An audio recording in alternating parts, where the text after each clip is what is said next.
Well, everyone, let's go and take a look at the iPhone 13 and compare it against the iPhone 11 Pro Max and see which specific phone is a better one for you. Now, clearly there are some pretty big differences. We're comparing basically the $1,099 phone of 2019 compared to the $799 phone of 2021. So 2 years difference. They've kind of depreciated to around the same price, if I'm being honest, in the used market. So let's go and see how they both compare. If you want to pick up some phones I would recommend buying though, links will be down in the description. You can get them from there. You can help support the channel at the same time. Now, starting off side by side, the iPhone 11 Pro Max is definitely a much bigger phone. You can see that on the front of this device, we had a 6.5-inch Retina OLED display, and it was a pretty good panel. I like this panel a lot. This one is actually an aftermarket one, and even this one's pretty good. I think you guys can tell over the camera. You were still having the notch up top. You're still getting a little bit of bezel around it. It really wasn't the end of the world, but it was one of those things to keep in mind that this thing still doesn't have like the latest design of the iPhone 14 Pro, but the iPhone 13 and the 11 Pro Max kind of have the same type of design, so it's not really that big of a deal. Both these panels are at 60 Hz, so not 120 Hz by any means yet. With the iPhone 13, you are getting a smaller 6.1-inch Super Retina XDR OLED panel. So this is a smaller panel, but I do think, I have so many apps. It's a smaller panel, but I do think the resolution and everything kind of made this panel look a little bit better, to be honest. You were still getting the notch up top, so nothing really different there. You're getting a little bit of bezel around the whole entire display. So I definitely do think this thing looked pretty good. Didn't look like an ugly phone by any means. The notch is actually smaller on this device compared to the iPhone 11 Pro Max. So that's actually kind of a funny thing going on there too. But other than that, you were also getting the flat sides as well, which looked really nice compared to the curved sides on the iPhone 11 Pro Max. But that kind of covers it up on the front. In terms of thinness and thickness between both of these, I just kind of hit the camera, but I definitely do think that there's some good feeling between both. The iPhone 11 Pro Max was one of the last iPhones to have this curved side for their mainline builds, and I definitely do think it looked good at the time, but the flat sides definitely look a lot better, and you can definitely tell that. Both of these have lightning ports at the bottom, so that kind of covers it up there. And on the back, if you go ahead and kind of see that, we have a little bit of a cracked back on the iPhone 11 Pro Max, but the iPhone 13 I've always liked, and I've always felt like that specific phone just looked beautiful with its frosted glass back.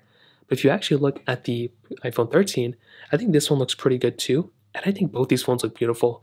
But it's interesting because we're getting a dual camera setup on the iPhone 13, but we're getting a triple camera setup on the iPhone 11 Pro Max. So it is a slight difference there. I don't know if there's one I would look at and be like, oh my goodness, this is the one you need to buy because of X, Y, and Z reasons. But I definitely do like the design of the iPhone 11 Pro Max, and I do think this one looks overall better than the iPhone 13. On top of that, we're getting wireless charging on both, IP certification on both. You are getting the little MagSafe accessory capability on the iPhone 13, which is kind of nice. And that kind of covers it up on the outside. There's not really like big, gigantic differences between them. There's obviously size differences and build differences, but I do think both of them did a pretty good job for when they basically came out. Now, in terms of software and longevity, this is also going to be another kind of interesting thing, maybe not really. With a phone like the iPhone 11 Pro Max, this is a device that it didn't come and go, but this was a phone that held up so well, even in today's standards. The software is going to be the only thing where I'm going to look at and be like, is this phone still going to be worth it? So far, so good. Haven't really had too many complaints with the software yet, but keep in mind things can change pretty fast. And maybe in 2 years, this one can be the oldest phone supported within iOS. I hope that's not the case, but that's probably what's going to end up happening. With the iPhone 13, this is a phone that's still kind of getting started. It's still not halfway done with its life cycle. So you're still going to be getting probably another 4 years out of this thing in terms of software. So that kind of covers it up there. Now it's going to do a speed comparison between both these phones. The iPhone 13 has that Apple A14 bonding chip inside of it with 4 gigabytes of RAM. Where the iPhone 11 Pro Max has that Apple A13 bonding chip inside of it with 4 gigs of RAM as well. So let's go see which one's the faster one between both. Okay, there we go. Somebody's mowing their lawn outside, so it's going to be kind of loud. Phone calls, 3, 2, 1.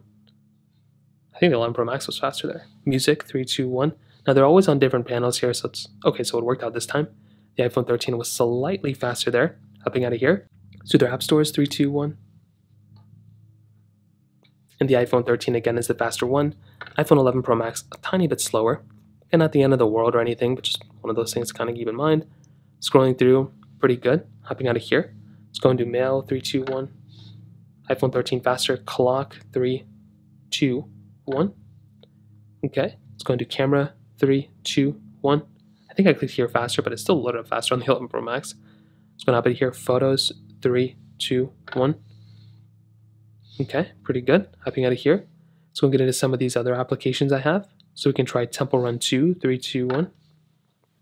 Now this isn't that big of a game, but there's always random pop-ups that annoy me like crazy. I'm hoping I don't get any here. This one was stuck on a downloading content thing for a little bit, but you can see that between both, very, very similar. I don't know which one was faster to be honest.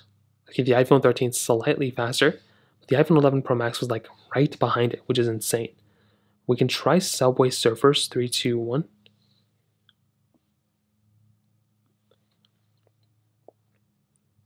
And you can see that the iPhone 13 was a little bit faster. iPhone 11 Pro Max just a little tiny bit, actually it's a noticeably amount slower. I don't know what's going on here, got stuck at 80%. I don't know what's going on with that. Hopping out of these two. So going into stack, 3, 2, 1.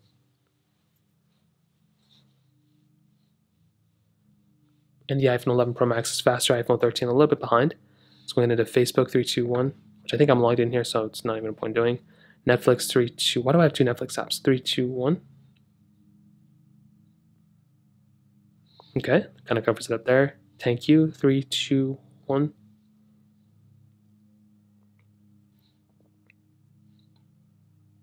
Okay, almost the exact same thing. Let's go and do one more. Let's go and do Snapchat, 3, 2, 1. Okay, I think around the same thing. So ultimately, I definitely do think a phone like the iPhone 11 Pro Max is still fast, but it's not quite as fast as the iPhone 13, which is kind of expected. So definitely the iPhone 13 is going to be the one that's faster. But when it comes down to the actual cameras, this is where things get really interesting. So the camera quality, I would say, is better on the iPhone 13, but the iPhone 11 Pro Max is still very surprising. So with the iPhone 11 Pro Max, you're getting a triple camera setup, a wide, ultra-wide, and telephoto lens. With the iPhone 13, you're getting a wide and ultra-wide camera. 4K at 60 on the back, 4K at 60 on the front. The main differences here, you're getting bigger, better lenses on the iPhone 13, but you're getting an extra lens, the telephoto lens, on the iPhone 11 Pro Max. So a slight little difference, not the end of the world, but just one of those things to keep in mind. Now with an older phone like the iPhone 11 Pro Max, like I said, although this is an older phone, you're still getting like a decent camera. I mean, having the ability of doing 10x zoom or whatever this one is it 10x or is it 12x? I think this one is 10x. That's a lot of zooming in capability that you have on a phone like this. And you also still maintain that 0.5x ultra-wide camera. So that's something that's really nice here. You're getting video mode, slow mode, you're getting time-lapse, portrait mode. You're getting a lot of modes here, and it's honestly a pretty solid lens when it kind of comes down to it. But with a phone like the iPhone 13, this is actually a pretty big difference in terms of the camera quality. So you're getting a better quality camera on the iPhone 13 than something like the iPhone 11 Pro Max. So that's something you're going to have to keep in mind here too. You're only getting 5x zoom, but that still might be good enough for a lot of people. You are getting 0.5x zoom on the outside though. So that is something that's kind of nice, getting 0.5x zoom on the outside, but only getting 5x zoom can be a little bit of a turnoff for some people. You're getting video mode. You are getting the cinematic mode, which is not on the iPhone 11 Pro Max. So that's also kind of a nice feature you're getting here. Time-lapse and all these other modes too. But I'd probably tell you that overall the iPhone 13 is probably the better camera, although you are missing a telephoto lens. So to kind of sum up this video, what I'll tell you is, I kind of do think that the iPhone 13 is probably the better phone that I would recommend a majority of people to buy. Like this one seems kind of like a no-brainer in my opinion. You're probably getting a better experience in every single way. The iPhone 11 Pro Max is a bigger phone. You could probably get it for a little bit cheaper than the iPhone 13 right now. So it's a bigger phone. You're going to be getting a pretty solid experience with it. But the iPhone 13 might be the one I would recommend a majority of people to buy. So that kind of covers it up there. If you have any other thoughts or questions, let me know in the comment section below. Hit the like button, that would mean so much, but definitely hit that subscribe button. More importantly than everything else, I love every single one of you guys. Hopefully I'll catch you guys in the next video.